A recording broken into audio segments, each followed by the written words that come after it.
Hello, hello. During this video, I'm going to talk about Devblog number 3, which has just been announced yesterday, April 28th, 2023. The Anvil Empires Devblog will be linked in the description below. As a reminder, this is a pre-alpha, and what is currently under development may not necessarily be what will come during the next test or the actual game. No information from this devblog or video should be taken as promised features of the game.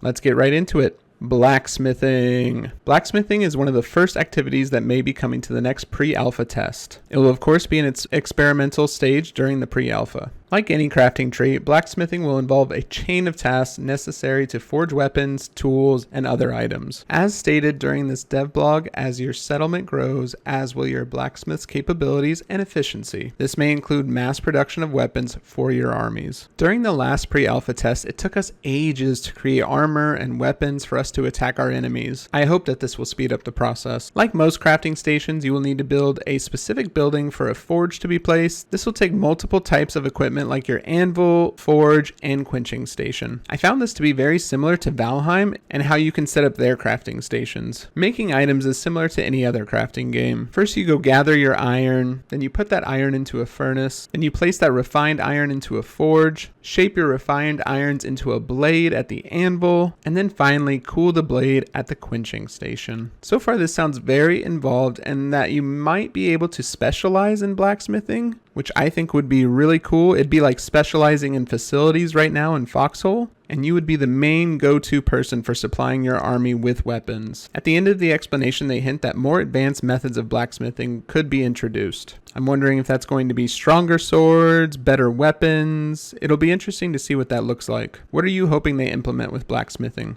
Let me know in the comments. Next, they talk about multiplayer housing. They stated right away that they are implementing this feature based on player feedback, which I thought was awesome. So far, during pre-alpha tests, to join a settlement, you must build a house and claim that house to join a settlement. They stated in this devblog that they didn't like how houses took up so much space in a settlement, and I kind of got the same vibe as I was playing because it kind of looked like you were just in a sort of slums area with a bunch of random houses around. To address this issue, devs have added that upgraded houses can now accommodate multiple players, while huts still can only accommodate one player. Tier 2 houses can have 2 players, and Tier 3 houses, which are the wood houses, can now have 3 players. Each player will have their own inventory slots as shown by the picture. I thought a really cool feature of this was the names of the occupants that are shown on the UI as well. My question is, can I couch surf and be roommates with a lot of other players at different houses? I'm sure people will test this theory in the next alpha test. What are your thoughts on multiple player housing? Let me know in the comments. And the last update for this devblog, which is on the more technical side, is focused on the large world tech. The devs have stated that the current map we are playing on in pre-alpha is a smaller version of what the map could possibly be. They state that the rest of the world should be more expansive. They are working on tech that will make the world regions, as they call it, which with these regions, they will be able to farm them out to multiple R2 server instances, which will allow thousands of players to occupy those specific regions. Now, as someone that's not good with this kind of tech, this kind of stuff just goes like way over my head, but I hope some of you get it. Because to me, this kind of sounds like hexes. If it's not hexes, maybe someone in the comments can explain it to me in like explain it to me like I'm 5 or something.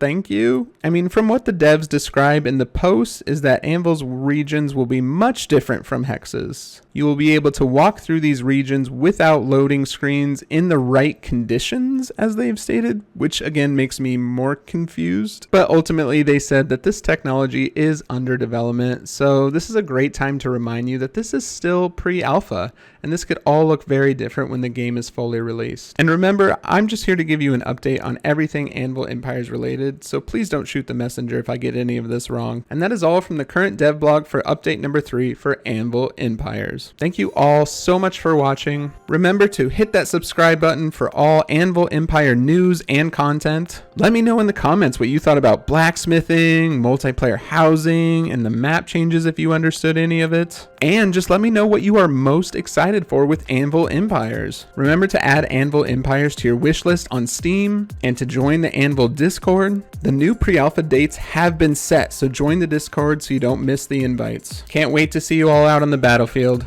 Cheers.